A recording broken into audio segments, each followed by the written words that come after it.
દોસ્તો સમાહાન દાડા કટલા બી સાટા પડીને પછી મેં બાબો ગાજે ઘૂમુમ દઈને એટલે મોરો બોલે જ કરો જણી જણ મેં બાબો ઘૂમુમ એમ કે એટલે નીચે મોરો કેહો એમ કેસ કરો કોઈ કઈક બોલે બી હે જણી જણ મેં બાબો ગાજે એટલે તમારા ગામમાં બી કરતો જ છે. એનો કારણ એ કે એક ટાઈમમાં તો મેં બાબાને મોરાન બેન એમ પેલો થઈ ગયું કોમ્પિટિશન.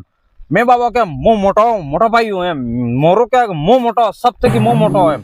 પછી મેં બાબાને રીસડી ગઈ યો મોટો ઉભો રહે એમ મેં બાબા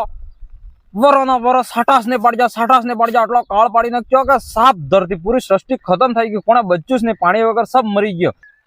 પણ મોરો તો એ મરજ્યું જ ને મોરો ધરતીમાં તો પાણા સાટીને જીવી ગયું. પછી મેં બાબાને એમ થાય છે કે બસ ચલો હવે તો સૃષ્ટિ ખતમ મોરો બી મરી ગયું વગા હવે તો સબથી મોટા મો એમ કરીને ઘૂમ એમ કીધું તો નિશા મોરો બોલ્યો કે હો હું હાપતો આવ્યું તેમ મેં બાબા ગભરાઈ ગયો હજુ જીવી રહી ગયો એવો ઉભું રહે એમ કરીને પછી સાટા પાડીને આટલા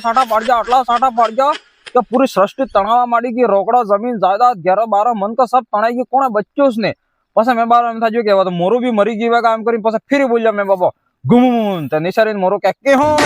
હાપતો એમ પણ મોરો તો પેલા ખેતરમાં ખજૂરના ડોબામાં તો બેરી ગયું બોલો મરજ્યું બી નહીં તણી જણ મેં બાબા કહે ભાઈ તો મોટા મો નાનો એમ એટલે તમને બી સોરે એમ કહું કે કોણે એમ કહી દે કે ભાઈ મો એટલો મોટો આપણે કહી દઉં વાહ ભાઈ તો મોટા બાપનો અમે નાના બાપના તો પછી હાથે એટલી હાથે માથા કૂટ થાય એમ સમજાય એને નમીન નકળે